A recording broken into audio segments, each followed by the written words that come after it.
I can buy a flight stick base. Yes, a flared base just in case. Yeah, so it doesn't. you don't want it. So it stays out. And welcome back to another Linux Gamecast Weekly, the show that covers the latest Linux gaming news, reviews, how-tos, and most importantly, whatever the hell else we come up with. I'm Ben. That's Jordan. Sandy's got a tummy ache. He went to Taco Bell in hell because it's episode 666, baby.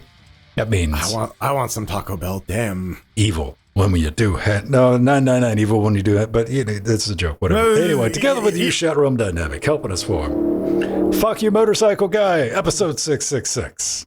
That was some excellent timing, Motorcycle Guy. Best 20 bucks I spent. Nailed it. Yeah. Damn. Yeah. Ladies and gentlemen, boys and girls, we got plenty to talk about this week. Just wrapping up the live show and before that, the pre-super shows. And if you want to get our thoughts on the murder bots, which Jordan and I discussed, because we don't have a Game of Who anymore, so it's kind of turned into our cinema TV. Game of Murder, yeah. Yeah, that thing. Go check it out if you're a patron. It'll be there tomorrow morning. Well, tomorrow morning, if you're in the past future, because I don't get that shit until like 3 or 5 p.m. Check it out. We're going to be talking about the SteamOS landing page showing up. 3 brand new games, a couple updates, a Wii U controller. You know that tablet Wii U thing? A replacement for that mysterious moon device, GOG authentication, and so much more. And I mean like 2 or 3 more things. But I want to go ahead and touch on fexing. I've been fexing and vexing all day yesterday. Made the studio nice and warm. I'm like, got the vapors. Because I've been playing with Orion 06. I've had that forever now, and I've been waiting on it. And have you ever done that? I guess you have done that, because you have, like, that rock chipboard, apparently you're waiting on something? Yeah, the R6S. I'm waiting on that mainline Linux support so that I can install the non-Debian 10 distribution on that thing. Okay. It's a little crusty. The software's a little old. Yeah. You end up with that fragile stack of glass of like, if you install this image and you don't touch anything, you don't let it update, it'll work great. Well, great-ish. It'll function, mostly. Love those vendor-provided images. No, I would just love to boot a mainline Linux on that and get on with my life. Have you seen it? Have I seen what? Armbian. Yes, they do have a version. I have not had time to try that. I recommend if you have something that's not a Raspberry Pi, the only operating system you should be running on it is Armbian. Period. Do not use vendor from whatever random ass company, dude. Like, don't even think about it. But the 06 I've had since well before day one, and it's finally starting to get there, and I'm doing some stuff, and I did the little how do you run Steam on a Rockchip 3588, and the 06 is getting to the point where it's just ACPI mode. I can start booting regular distributions, and I wanted to play around with Fax because that's what Steam is using, Valve is using for their ARM stuff. And I'm like, well, I need to get up to speed on the decks. Yeah, well, you know, that's what all the clues or the tea leaves are going to. I'm like, oh, you guys are going to be using Fax for this. All right. Going to be doing a guide how you can get that up and running and kind of showing off like what you can do with some of the ARM stuff, because we've all seen like the Ampere like $1 billion PC. I think Jeff has done a video on that, and old Linus, you know, not that Linus, the squeaky one, which is great if you know you got an extra 20 grand to like pick one up and run some games on it kind of poorly. But I'll show you how to do that on the 06 with like my little WX card, and pretty good results. Not too bad, and there'll be some good documentation for it. Speaking of the 06, I got a block of metal in the mail. This thing's heavy as hell, dude. This is just like milled metalum. Yeah, milled adamantium, metalantium. Yeah, this is here. Minor tangent. How good a heatsink do you think like a Mithril heatsink would be? I didn't get up this morning planning on thinking about the thermal conductivity, the fuck mothering Mithril, but here we are. All right. But you are. Yeah. I think it would be really good at transferring. It would be fast at transfer, but for dissipation, I don't think it would hold load though. Yeah, I don't think it would like be a good heat sink. Yeah, for sure. I think it would be. Now, if you ever wonder, like when you look at your heat sinks for everybody at home, you'll see even today, you might have like a copper base, but all your fins are going to be aluminum or a lighter metal. That's because of the metallurgy in them. You know, you want the copper to hold the load. It's really good at making that noise. It'd be great if they made that noise. No, it wouldn't. And you'd want something else to dissipate it. So I think Mithril would be like a really good like thin stack. You'd want a Mithril thin stack, but you wouldn't want a You'd want the adamantium pipes, the adamantine pipes. Is adamantium even electrically conductive?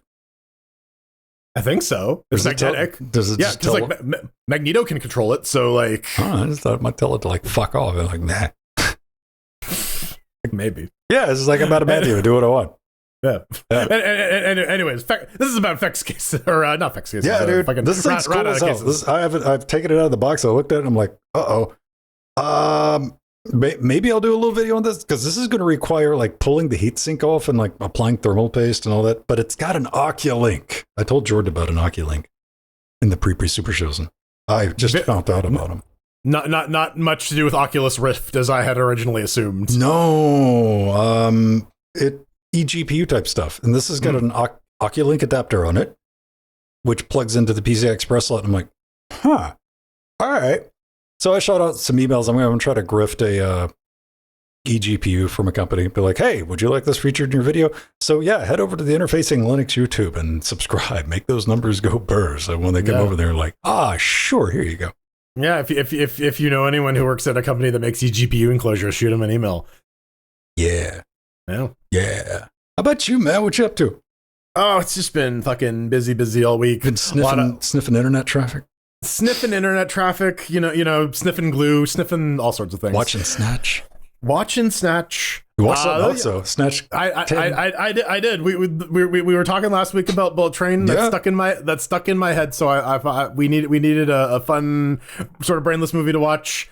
And so yeah, we watched Bullet Train. There is. Man, everyone in that movie has a fucking backstory, and I like the 5-minute long backstory for the guy who immediately dies. Mm-hmm. Like, and it's like, okay, well, fair enough. I think it's a well-paced movie, dude. Yeah, it felt a little long though. It dragged near the end, but like for the most part, it managed to keep up the. Pace. If I had to take an axe to it, I could probably take like 15 minutes off there. Now, speaking of Snatch, like the connective tissue here is Brad Pitt. So now I want to see the sequel to Bullet Train, where it's just Mickey from Snatch, but he's on the train. You like trains? Yeah, just punching people out. Yeah. I mean, good movie, Evan. It's a running joke on during Trackmania because about 8 months ago I mentioned it to Ogie, and he took 7 to watch it. And we're not talking about like on streaming. No, he bought the movie on Blu-ray. And like it was a movie that premiered on streaming too, so that's like that there's an extra level to that. He added it to his collection, and he's like, no, it's sitting over there on top of the player. And like, not exaggerating, 7 months. Then he finally went. Yeah. So it's a solid action flick. I wouldn't put it on the same level as Snatch. Although it does definitely have a sort of like Guy Ritchie-esque sort of flavoring. Yeah, kind of pulpy. It's a popcorn movie for people that like gratuitous violence, and it's not even that gory. No, especially compared to Snatch, where we get multiple lectures on the mechanics of feeding someone to pigs. I love that. Yeah. I want that guy to be my uncle or granddad or something. Bricktop, yeah. Oh yeah, lovely man. Lovely. You want any sugar? No, thank you. I'm sweet enough. Yeah, that movie is just chock full of good fucking lines. It's Bring back 90s movies. 2000 right on the money. Oh man. Okay, never mind. I want a sequel to Spawn. Okay, with I was watching. Speaking of people with a YouTube channel, Michael Jai White has a YouTube channel. He talks about like martial arts shit. It's kind of neat. Michael Jai White, the guy who played Spawn in the movie. I'm horrible with names, by the way. If you're just picking up on that, you're slow on the pickup, dude. Okay. He was also Black Dynamite. Oh, okay. Right on. Yeah, that guy. Yeah, so he's like, I just like has videos where he just like talks about martial arts and like shows people techniques. Norse Ranger, I would go to the theater and watch that. I'd buy a ticket. Shawshank Redemption 2. Redemption 2, yeah. The Shawshank Revention. Right. No, Shawshank Revengeance. Yes. My sources, I made it the fuck up. You know who also made it the fuck up? Unlike the horse, which is very real, yeah, right? Yeah, it's the Steam update of the week. It's actually the SteamOS Linux update of the week this week. Yeah, so if you go to SteamOS, store.steampower.com/sale/SteamOS landing page, links to all of that stuff is in our show notes. Oh my god, it's been updated. Not with the thing that you want though, which was like the download button to the like download SteamOS ISO here.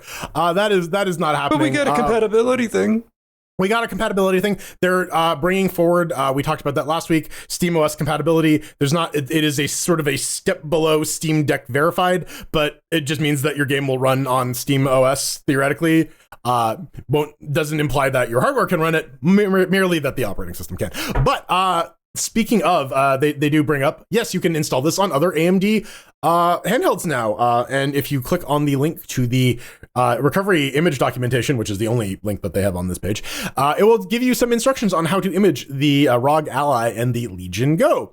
And that you can also follow the instructions to just like image any other computer. They just give you specific instructions for the secure boot settings on those machines specifically.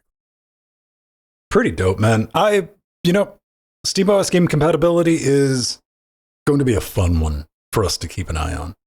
Because like it's gonna be weird. Steam like Proton DB is just gonna be worth its weight in gold, man. I think it is. You think I think it's gonna be absolute chaos, and I'll try to explain that too. But one thing they said in this that made me smile, to quote, "When a game doesn't run well on SteamOS, we call it out with our verified program so customers know what will and won't work well." Now, do you do this before or after the public outrage? Yes. Because, yes. Lately, Natalie Portman's been showing up like, right? Yeah. Right? Do you do that before? Like, whoa, listen. What we mean by this automated process. Yeah. Automated process.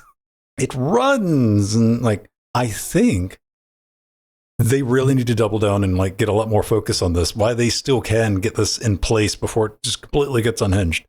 Right. Of saying not just does it launch, but give us that thing I've been talking about, which is very simply putting the onus on developers. Hey, you want some of this free bonus cheddar? When people are like, hey, I got a Steam Deck, I want that badge.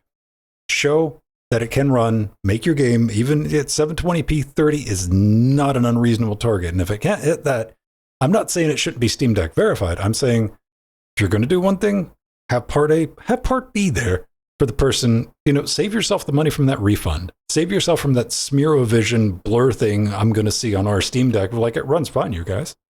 I will 100% say if you cannot get your game to be running at 720p 30 on a Steam Deck, it shouldn't be fucking verified. Absolutely not.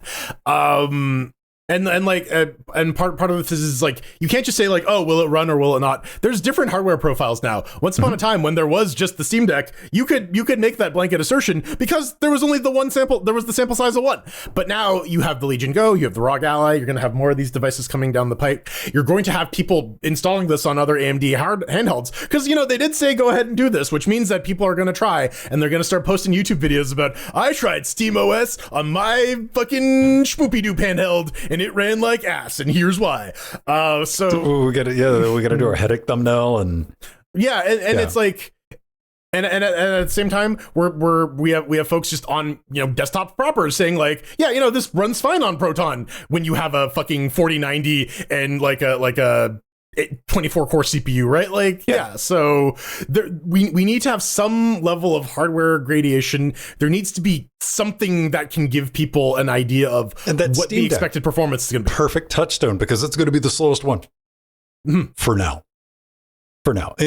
When it gets unhinged, because another thing that we're going to be talking about is Valve expects most people are going to be using SteamOS on a device where it comes pre-installed. This is true.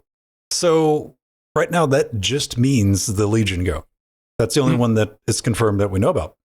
So something they point out in the FAQ is like, hey, man, can I ship SteamOS? And they're like, well, it's open source. You can put all that. Just don't put the client in there. We can't legally stop you because, SteamOS is built on top of Linux and all the other fun bits, but not a proprietary Steamy technology. Like, okay. Maybe you know the answer to this, because this has always like bugged me with the something Linux users we're familiar with is like, why the fuck didn't you just, for the longest time, ship the NVIDIA binary drivers with your distro? That used to be like, can't be done, bro. Can't be done. And Jensen will kick in your back door, steal your puppy. And no, you need to go download it, enable this third-party repo. We can't have that. And then I think it was Met was like, get fucked. Here, it's in there.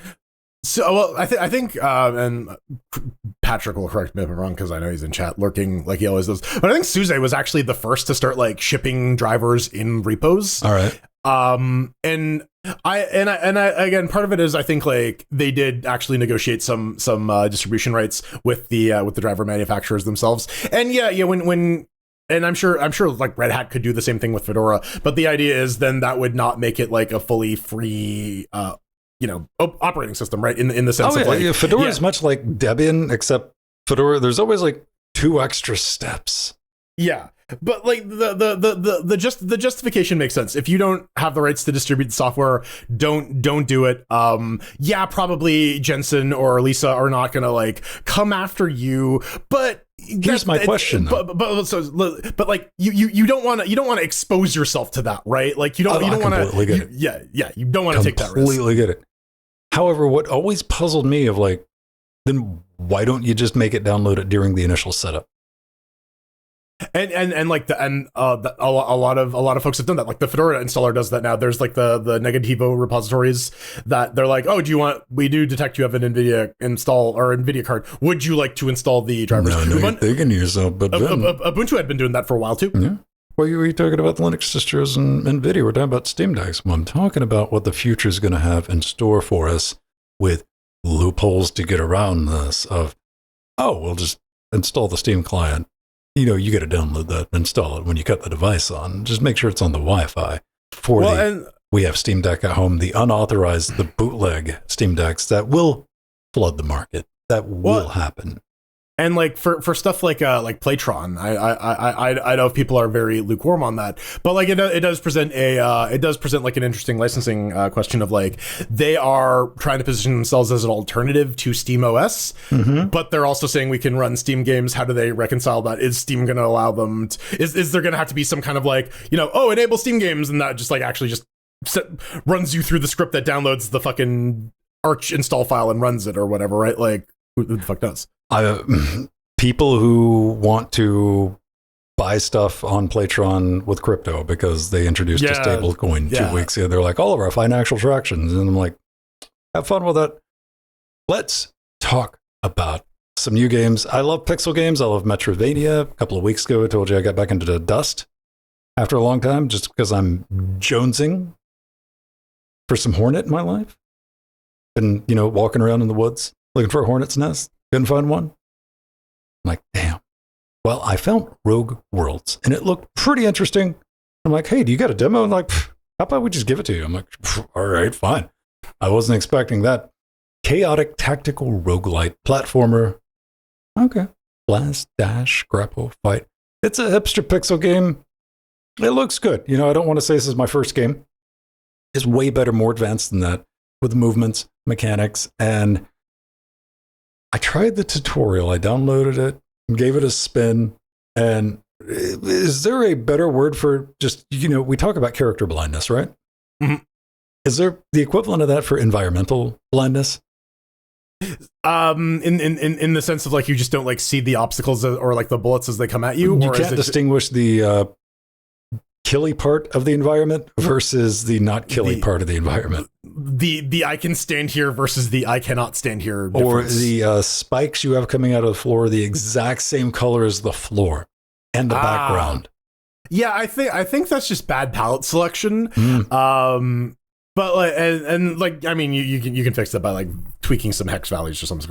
It's not like a critical game breaking bug, but it is definitely a problem. And I've definitely seen that in a lot of pixel games where it's like, this thing is slightly off gray. Does that mean I can't interact with it? The rules are like unclear sometimes and inconsistent, even within the same games. Well, I was talking to Jill about that. Like one of the most maddening things about making a good YouTube thumbnail is shrinking it down to like 10% or 5%.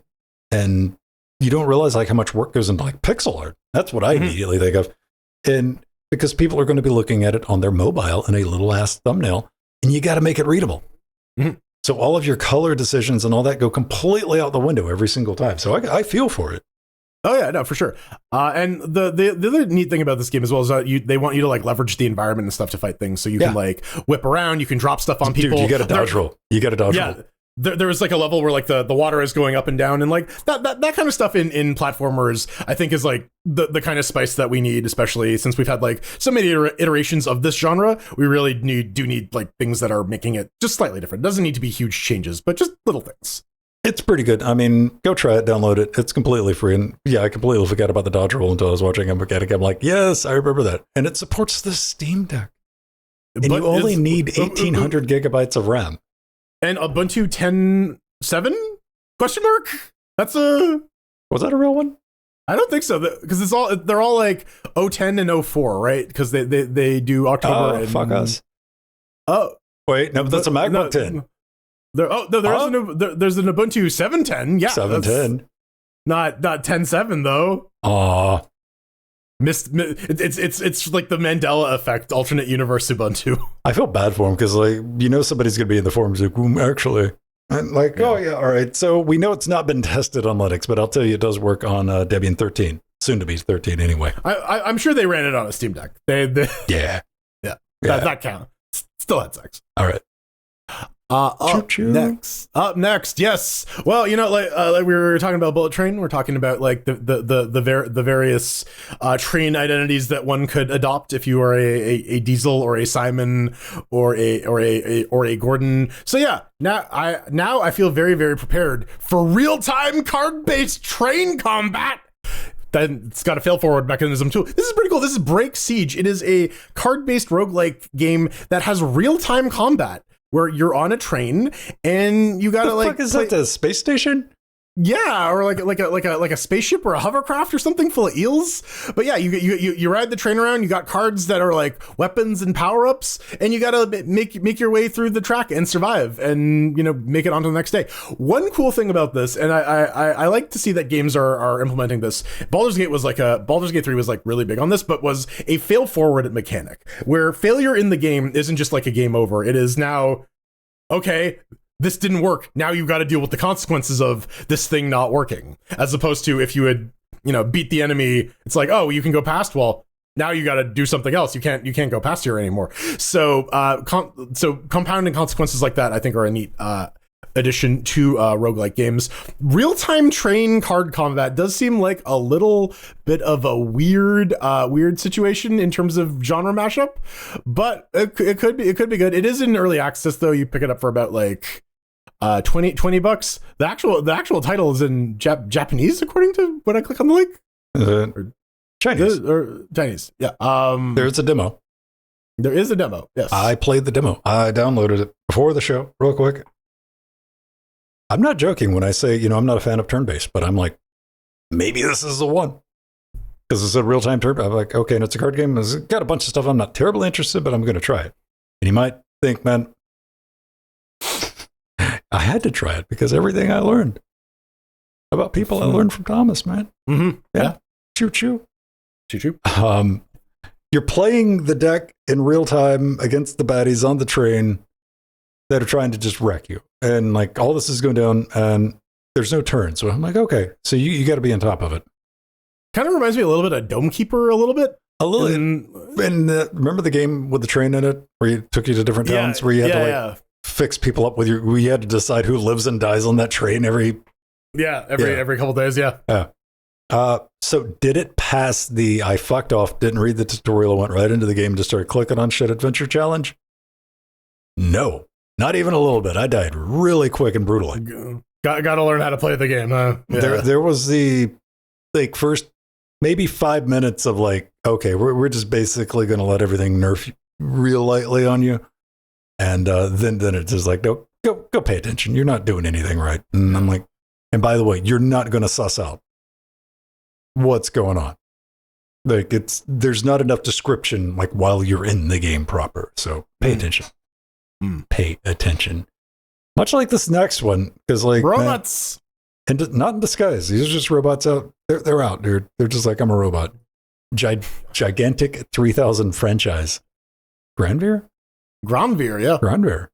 Yeah, that's right. Finally, Viking robots. We've been waiting on this for a long time. Third-person action rogue. It's roguelite tonight, baby. That's what we got.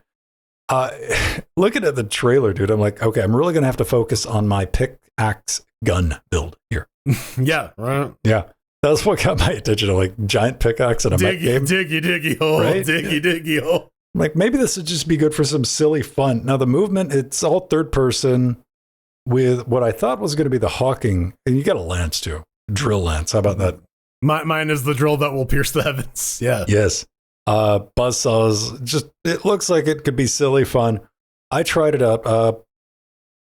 Played the first mission. I spent more time trying to figure out how to build the mech, which is just clicking on a series of buttons, and I finally got my loadout.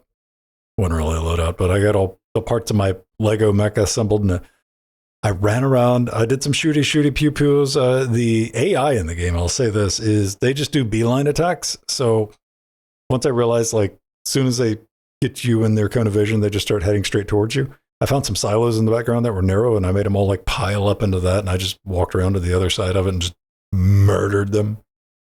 Then it was hey, you're done. I'm okay. And I was hoping it was going to be a bit more like Hawking. If you remember Hawking from back in the day, it had power slides in it. You had jet boats on them where you could felt really good. This is like fart slides. And you barely move forward. Maybe that's something you upgrade later on in the game. But something we like to see. It's a free-to-play game, single-player, online co-op. It's got up to 10 players of online co-op, which is huge. That's nuts. And that makes me really want to try it in the after show. All right. But we don't have a lot of robot fighting games, especially on Linux. There are a few, but no, this one's free. And yeah, let's build a robot and dick around. Murderbot Simulator. This seems like fun. Didn't really feel like mechs, I guess. No? Nah, I mean it felt like you were playing third person Fortnite type thing. But there might be more. I kind of got a Dynasty Warriors or Gundam Warriors vibe where you build the robot and then it's just about fighting hordes of enemies and just doing cool shit.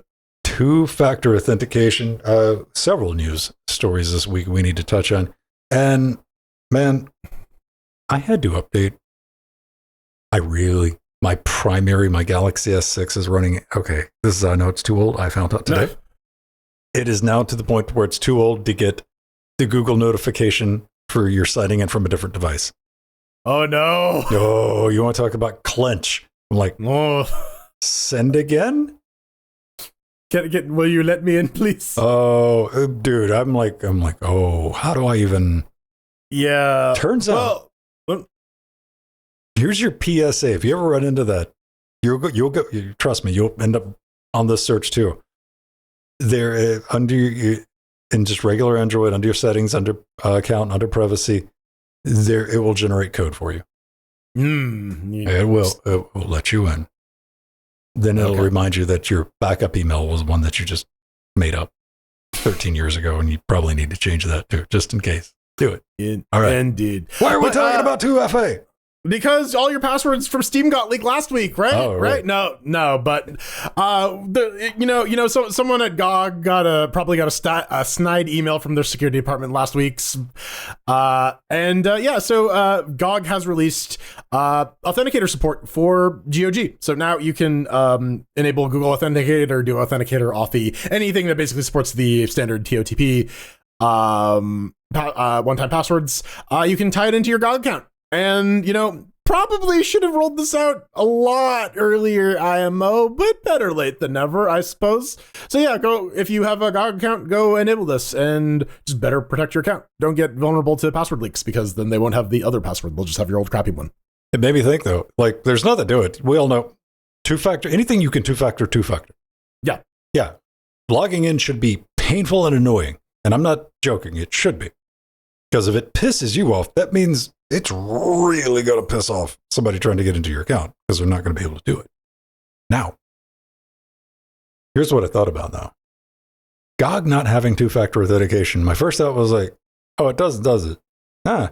I just got to assume, because I get two-factor on everything. I was like, I assume there was a GOG thing in there somewhere. Like, no, it's email. Humble has two-factor authentication. It does. I got a Humble one. Did we put less value on our GOG library? Made me think about that, because I was like, even when I read this, I've known about this. It's been in the notes. I want to thank Artheron for dropping them in the notes. You can get access to our show notes a couple of days early if you're one of our patrons, or just drop it into Discord and show suggestions if you're a Death Note or above. And we might cover it on the show. We did this time because this is kind of important.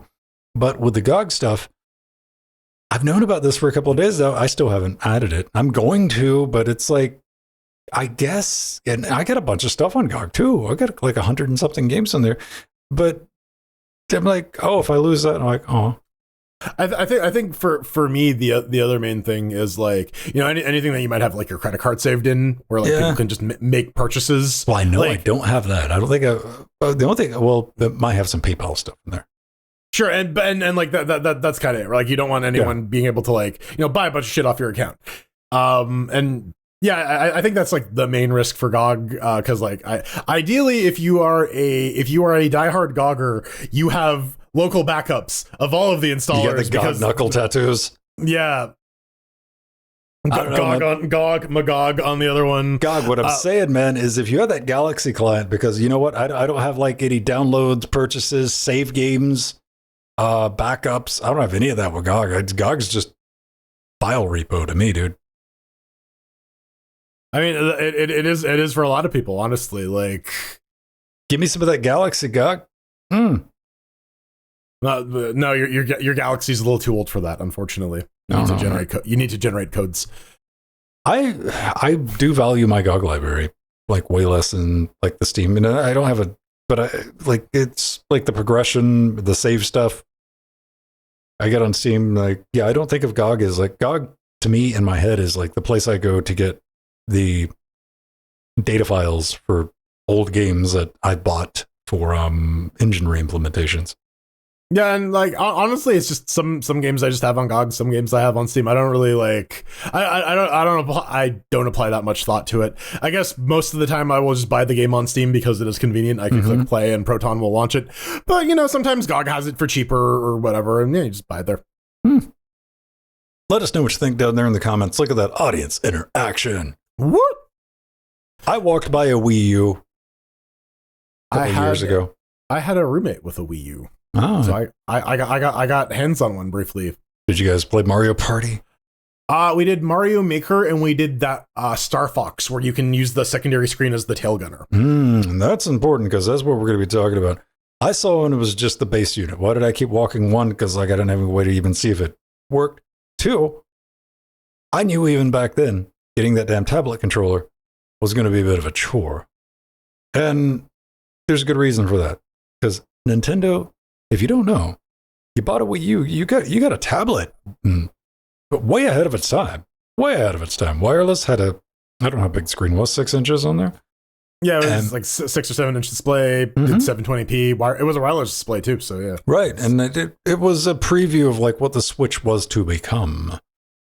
And you lost that thing, you were just stuffed, man. Like Nintendo told the Americans, like, yeah, we're thinking about maybe selling it separately, but turns out they did it in Japan. They did. Only in the Japan market, they're like, you could buy a replacement tablet, basically a replacement controller for your console. Nintendo, in the most Nintendo moved in the history of Nintendo, region locked a fucking controller to Japan. Because fuck you, that's why. Because for no reason, just to make sure you couldn't have it. The reason that's a big deal is if you want to pick up a Wii U, you want to relive that, you got to go on eBay. You got to dig around for that controller. I thought it was going to be pretty bad. Before the show, I hopped on eBay. I'm like, how much is that Wii U tablet controller? It ain't cheap, but it's not as bad as I was thinking, because apparently everyone just threw the Wii away. It was, when it was out, nobody liked it. Nobody admitted to owning one. But like soon as it was no longer made, then it became retro, and like people are trying to collect them now. The way things are, they're about $100 right now if you want to get one that is like certified pre-owned, pre-loved. And all the way down to like $40-50 if it's the one that your little brother got a hold to, it's been knackered up, chewed on. It's got some marker on the back of it. Maybe you don't want to deal with that. Maybe you're looking around the house like basically everybody listening to this show, and you're like, how many Android devices do you have in your house right now, Jordan, that you're not using, like have not been cut on in the last 6 months? I have this one just lying on my desk. So yes. I didn't say within reach. Listen, I'm just saying within reach. There's already one. So not probably more actually. Probably more, man. Vanilla, a work in progress software clone of the Wii U gamepad for Linux, which is pretty dope. It's going to turn an Android device into the Wii U controller to give you that touch functionality that was needed for a couple of games and just in general. And it's going to work over just your regular Wi-Fi. Nothing to deal with. There's already instructions for getting it to build on Linux. You don't need a tablet. You can just take an old, ancient Android device, throw some CMake at it, and boop, boop. Like that. Hell, you could, it even supports Switch for homebrew. So if you have a Nintendo Switch, you can use it as a Wii U controller, which should be a fucking thing that you should be able to do with the actual Switch. It seems like that would have been a no-brainer. But yeah. And they have Steam Deck support for this as well, because, it's just a Linux app. You just run it and it works. Yeah. And, I kind of wish someone would take this and run with it a little bit. I'm sure that the Dolphin folks are going to like eagerly look at like integrating support for this. And because like there's a bunch of like Wii U games that I'm sure they would want to be able to emulate that you straight up just can't, because you need these controllers. And yeah, there's all this like weird I talked about the tailgunner position, all sorts of weird asymmetrical stuff that you could have done with the Wii U controller that just no one really ever took advantage of, because it was just this weird thing that Nintendo did. But now that it's there is a clone, now there's some open guts. Yeah, I'm looking forward to see if someone will actually try something. They showed it off like working on Android 4, which nice. You can get an Android 4 phone for $5 on eBay, dude. You probably have one in a drawer somewhere. Multiple, yeah, over the years. I've like when I saw this is Matt CK.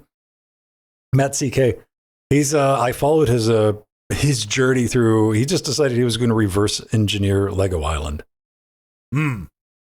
For fuck all reason, and he did it. like I followed his YouTube series on that. So, he's got the chops to do it and just doing it good. He put up a post, a poll, and he's like, hey, what do you guys think the next project is? This is what everybody voted on. Community wanted it. And he was like, all right, let's go. There was a previous work done, like 7 or 8 years ago, and it just kind of, whoever did that, right? They're right. They just kind of fucked off with it. So it happens in software, right? Yeah. People lose interest. Life gets in the way. Disappears. Yeah. And, this is going to be used. In Nintendo, it's almost Wi-Fi. It's almost 802.11, but it's 802. Nintendo. And he's got most of it working. So now, what is the over-under on the timeline to cease and desist from Nintendo? How? They're going to try. You know they're going to try. Really? You think so? They might. I mean, it's Nintendo. I mean, yes. But I wouldn't put it past this is why it's over under, right? Like it could be a very long time, it could be a very short time. I don't know. Oh. I don't know, dude. I mean, they might try. I don't even see how they'd get around to making that happen. But if they did, good on them. Because like I'm sure Nintendo would love to go to court over this, wouldn't they?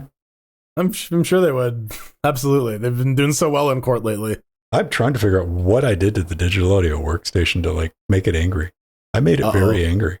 Is it steaming now? No. Let's just stick with the controllers, man. Hang on. I already talked about that. How much buying a real one? Yeah, the hardware is going to fail get some use out of your old Android devices. And I'd like to see more stuff done like this, right? Because these controllers are all working on some type of wireless these days. Mm-hmm. Oh, yeah.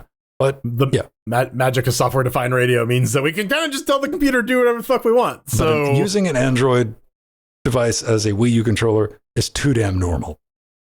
We need more insanity. Yeah, you need to be able to rip it apart and reconfigure it, and that's what Pierre-Luc Garou did. So we got a kernel mailing list item here for the new input for the Proteus, or the ByoWave Proteus controller. It has support in the expat driver now that got upstreamed in, so that's going to be probably coming out in an upcoming kernel release. I'm not going to guess at which one it is for fear of just being corrected mercilessly in the YouTube comments. But yeah, so the Proteus controller now has support. This was the weird one that like you could reconfigure, and like they have some weird configurations on the website. I know exactly which one you're talking about. Yeah, I mean, you were a little surprised by the price. I guess I wasn't, but it's also like for that type of controller, you would imagine that you're paying out the nose for this. But how the hell do you use it in like floppy penis mode? I don't know, but you can. We talked about this a long time ago. Like when it had to have been like a crowdfunding thing at one point. Yeah, because I remember I was talking about like if they ever make this. So there was another one that was just like in 3 pieces, and I think this is different, but this is like a similar product. Yeah. Now, if you don't know, like a basic kit's going to get you 4 blocks. 4 blocks. Cubes have multiple sides, more than 2, and you know it's mix and match, dude. It's got like shoulder buttons you can clip on different sides. You can stick the blocks together. You know one block by itself has got about 5 hours of charge to it. You stick 2 of them together with some handles on it. You get about 10 hours, and you could snap a D-pad to it. And by all means, like these are very high quality, very well made. You know, if you want an analog stick, you put them wherever you want. You can even make, you know, the Peanutron. Yeah. Winder. It's a little lewd. Yeah. That is something Sidewinder, right? Someone's getting wound. Yeah. You know, go wild with it. And I looked at like some of the examples they had, you know, people using them, user stories. I think down here at the bottom, somebody made a keyboard replacement so they could play Minecraft. Yep. I think that's pretty neat. Oh yeah, and there's like in terms of just like, you know, controllers for disabled people, right? Like being able to reconfigure things so that like, you know, they're actually able to use it with like whatever limited like hand control they have, or even like I wonder if there's like some other accessibility options where there are like pedals and whatnot. That you can interface with this as well. I can buy a flight stick base. Yes, a flared base just in case. Yeah, so you don't want it. So it stays outside, right? Like it doesn't go all the way in. And you can get dongles, replacement dongles, $35 a piece. Now, these are not cheap. I was like, how much is this going to be? Turns out it is $1 more now than it was when I put it in the show notes. Whoops! Oh, I caught you. You've been busted. It used to be billions of years ago, like 3 or 4 days ago, it was 346 for 4 cubes and some plates. Now it's 347. Yeah, 477 Canadian. So $500 for a controller. I better get a blowjob and some ice cream with that. Like that's okay. Well, this brings up the next question though. Like, what is your cap on actual gamepads? And no, people, I'm not talking about your fight sticks. I'm not talking about your wireless kneecap controllers with Bluetooth 9. No, I'm talking about gamepads, just regular old gamepads. And we're putting this in the realm of fucked up beyond repair, but really cool and neat. But still a gamepad, even though you can make a game wiener out of it. It's really hard for me because like we're both from the era of like the $60 controller or the $45 controller and like I tried to bring up like $100 is the new 60 now, isn't it? A little bit. Well, they have like the pro controllers for like $150, $200 now. $200, yeah, and like I guess if you're using it a lot, then maybe you can justify that to yourself. This one I got for like fucking coupons. I paid for this with bonus points because I don't want to pay full price for a controller. I don't want to pay. I wanted a DualSense because my DS4 gave up the ghost. But yeah, that these are $100 a pop now, and that's already a little too much. 500. If you really need it or if you really want it, then for sure. But like, yeah, not for me. Yeah, it's something about it, like the controller form factor. But I'm like, if it's like some weird kitted out specialized like fight stick, I'm like, yeah, I probably wouldn't buy it, but I could feel it. You know, I'm like, I get it. Yeah. You know, and 500 Canadian or 300 US, like $300, like $199. I think Scott bought that like YOLO Microsoft one. It was like $199. Yeah, and that we consider that outlandish, and like this I is still do. Twice that. It's slightly less outlandish these days in the era of $600 Switch 2s, and yeah. The thing with the controllers is buy a screwdriver and learn that you can order replacement parts for every single piece of that controller on eBay. Yeah, it's just like you're good, and like a controller should last you the rest of your days unless you Hulk smash it like as regular part of your. Yeah, I'm just saying.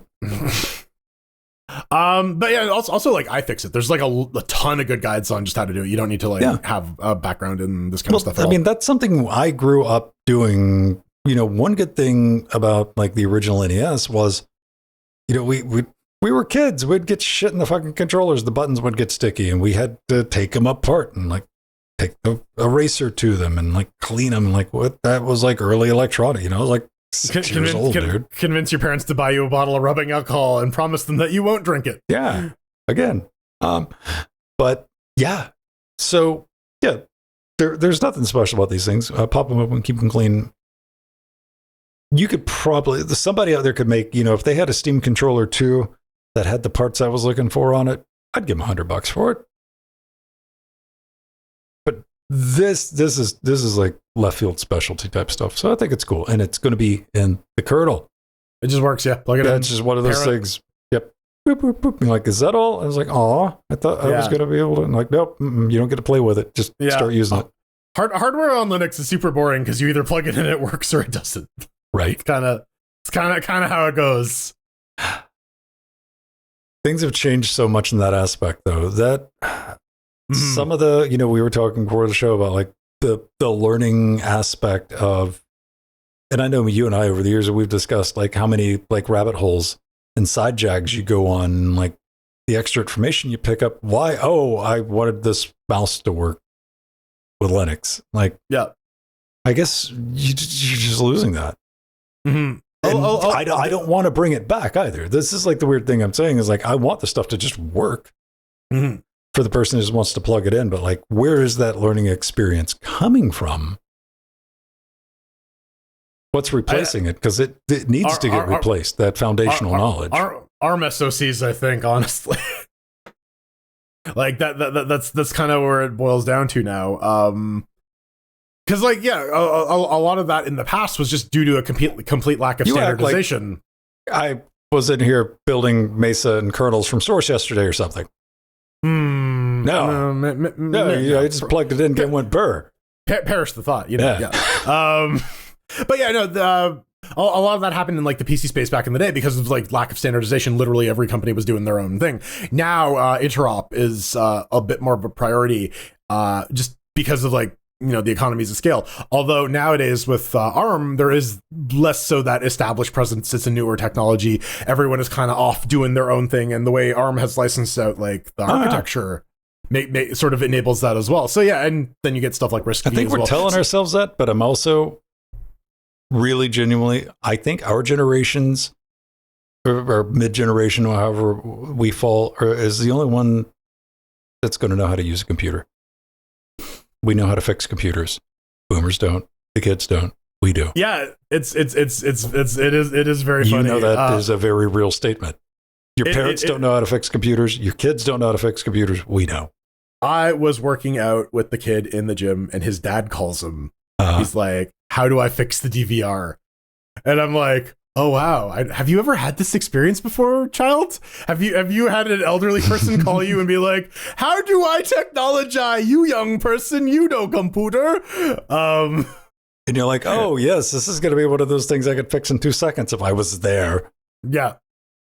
Now I have to instruct you on how to do it. Now I'm doing the equivalent of landing a fucking airplane with you never have flown before. Yes, all right, let's go. Yeah, and but what's funny is like, and I'm like, so when your dad asks you this stuff, do you actually know, or do you just Google it? He's like, I just Google it. I'm like, yeah, all right. It's like, yep, that's what it is now. That is what it is. I'm not going to fault that. Googling's a skill. You know, if I'm fucking interviewing somebody, like, I'm not going to give them any shame. I'm like, here's your take home work, but you just got to do it in front of me. Show me what you're searching for. Show your work. Show your work. Like a little bit of your queries. All right. Yeah, there we go. Last but not least, Manjaro. Mango. It's not really Arch. I'm like, well, especially this one coming up now. They're making some changes. It's a little bit different. Look at me. How am I even going to do that? I have to rebind that because I can't switch to this and get the scroll going at the same time. I have to move that key around. So not satisfied with only being the operating system of choice for the Orange Pi Neo, Manjaro is now courting Zotac. They're porting the Zotac Gaming Zone for the handheld, the one launcher. The Zotac? Yeah, get in the zone, the Gaming Zone 2.0. And yeah, it's the application basically on Windows that you'd use to configure the damn thing. Yeah, it's the Legion Go, or not the what was the Acer UI that they put on top of Windows? The Armory Crate or something, Some bullshit, yeah. It's their equivalent of this with the intention that they're going to be running this new the Zotac's new handheld is going to be running a version of Manjaro. It's not Steam overlay. Yes. And it's an ALPM free version of Manjaro, which I didn't know what that acronym meant, so I needed to look it up. And it is either aggressive power link management with it, which is an AHCI SATA feature. It is the Arch Linux package manager, or the Advanced Learning and Palliative Medicine Conference in Saskatchewan. I'm assuming it's probably going to be the second one, given that they're saying they're focusing on flatbacks. Yeah, the Advanced Learning and Palliative Medicine. Yep. Like when I Googled that, I was like, the first result is like, this conference has moved. And I'm like, oh. It's always good when you hit the search engine with the search and you're like, oh, we're going to add some extra business to this one. Yeah. There's some qualifiers here that some other people have used this acronym before, haven't they? But yeah, they are primarily looking at making it an immutable based image, primarily using flatback for the package managements for, like, I guess for the Zotac UI, for Steam, for Lutris or whatever. I mean, they said it like rather than like, this is a handheld, it's got to be immutable, dude. I'm like, yeah. And I guess the main one here is that there will be no like Pac-Man install. It'll just be purely Flatpak driven. Makes sense. Yep. Makes sense. I'm not a fan of containerized desktop applications like handheld. I'm like, do it. 100%. Let's go. Yeah. Something breaks, roll back. You're good. Yeah. Like Chromebooks, like 100%. My desktop, get the fuck out of here with that. However, that's personal opinion. So this is pretty neat. Also a little bit interesting. The one launcher, you can add different storefronts, like Steam, GOG, and all this. So, like, maybe that's going to be in the mix. Epic. I'm interested because this thing's got the HX370 from AMD, and that is a honky APU. I'm still calling them APUs. I don't even know what they're called these days. But here's what I want to know, though. Zotac, your gaming zone, your gaming in the zone extreme AI. It's got AI in it. I'm not even making that up. Is this shipping with Windows or SteamOS? I think is a fair question to ask. Like, if I'm buying a handheld, probably not buying a handheld anytime soon. But if I was, I want it to be able to run Manjaro.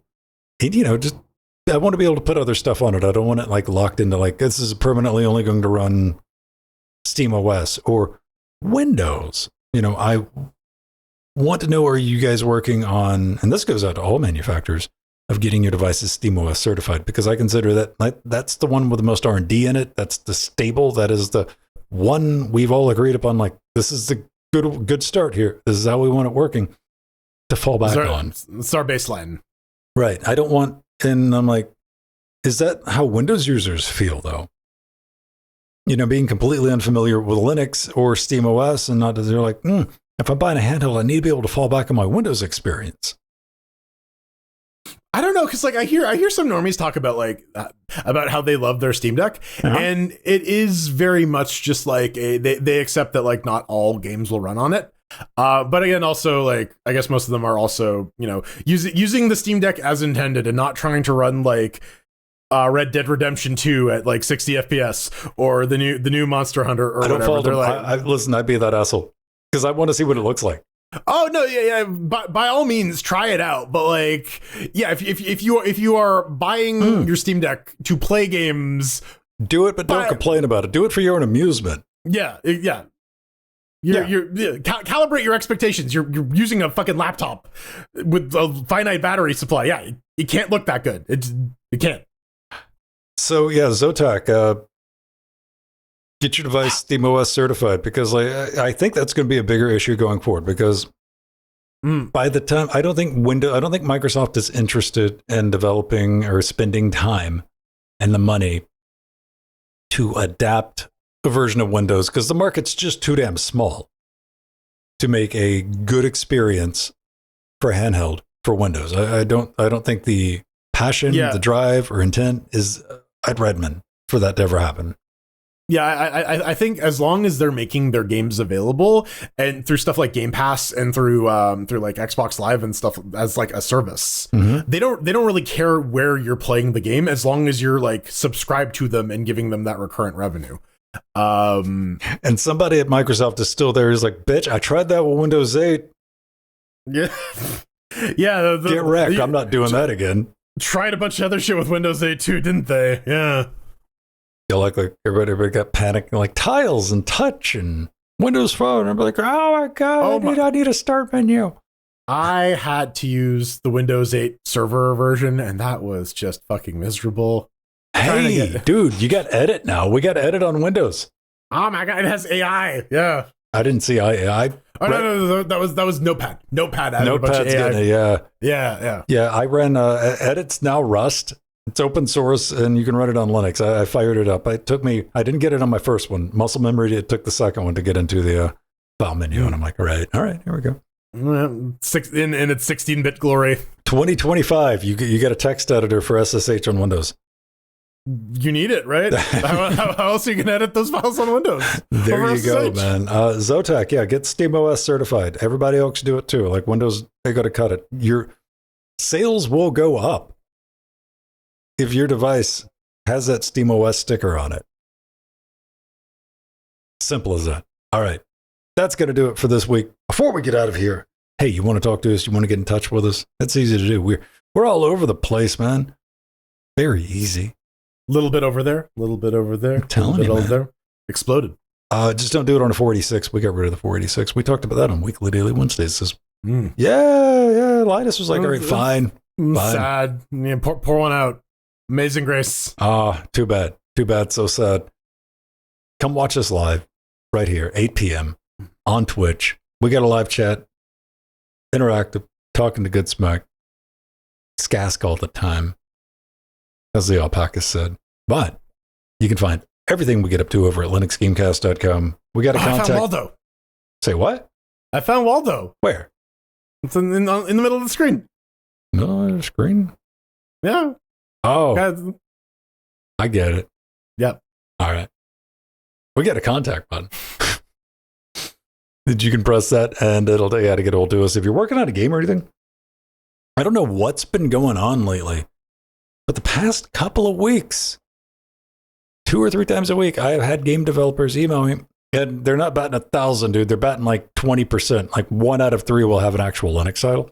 But they're like, hey, man, working on the game, doing this, let me know if you want a copy of it and all that. And what we want is for you to stay up late on a Saturday and come talk to us.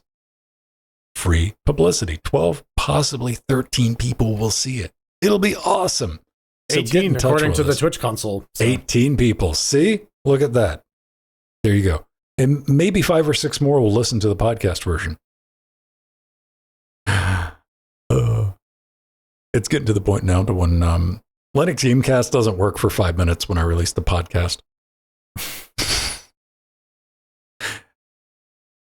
We've had a podcast for a long time. It's on a lot of RSS catcher things. I don't know how many people actually listen to it, but goddamn. Thanks to each and every one of you listening to it, though. Much love.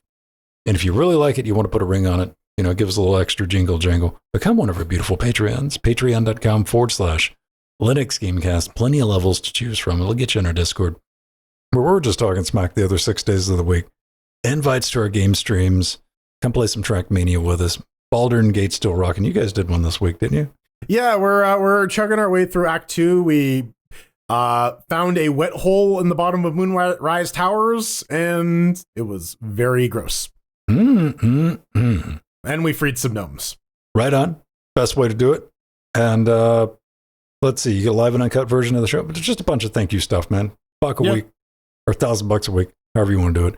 And of course, the latter one, please and thank you. Yeah, $10,000 a week, and me and Jordan will do 2 episodes a week. We'll just split it.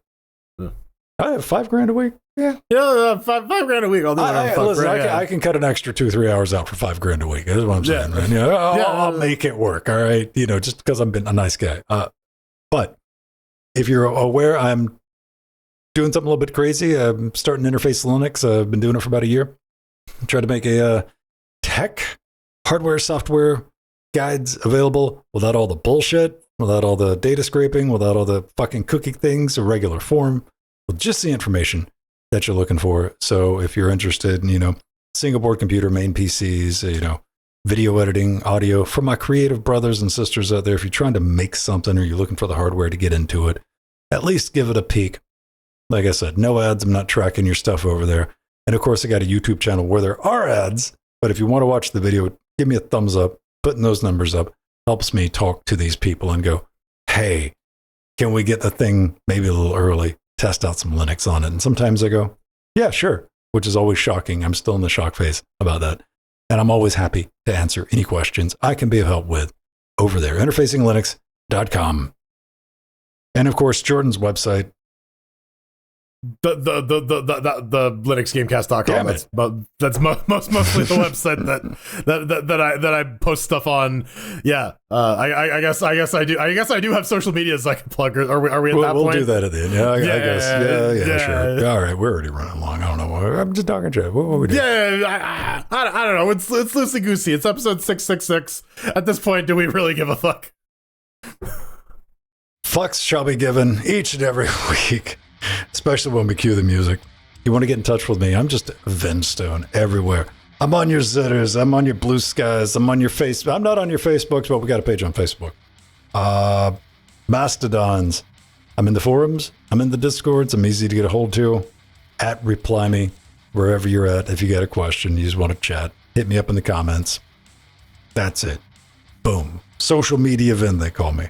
Boom. I'm Jordan, just Jordan. I post stuff that I find funny on the internet. You're on the Mastodons. I see the I try to engage at least a few times a week. I make it a point. I have a little reminder in my calendar. If you want to see what dumb shit I'm laughing at, follow me on Blue Sky at Frojo at bsky.social or at Frojo at bass.linuxgamecast.com. There we go. Ladies and gentlemen, episode 666, Pickup Sticks. We can all agree Popeye's chicken is the shiznits. Yes. Stay away from Taco Bell. What are you going to talk about? You can't fucking walk through their drive-thrus. That's you're what I have against Taco. Right. Time for some credits. No, you're not allowed to buy tacos unless you own a car. You must be this high. Yeah. No, I was that high. That was the problem. I wasn't in a car. We were addressing height. Not in the lowrider. We got to thank our advisor Art there, and we got to thank our executive producers Barbara M. Scott, Atomic, Kurducky, 1234, Third Hargos, and Drummer, and our little Nicky fans Eggy, Empty, Casey, and Basil. All of our sea monsters. John, Dirty Dean, Angle, Dementor, System X, Rider L, Veritanuda, Truggy, Mike, and Kajorai. Haha. We got Death Notes. We got Ryan, Oil of Hope, Benjamin, Chad, Turnover, Martin, Renee, Leonardo, Kim, Chris, Jill, Sheeps, Steve, and DX Ghost Hawk, and all of the fucking Oxford, comma, getting that one in there. Paulo, who else did I normally get? Door to door geek. Been a while. Yeah. Yes. There we go.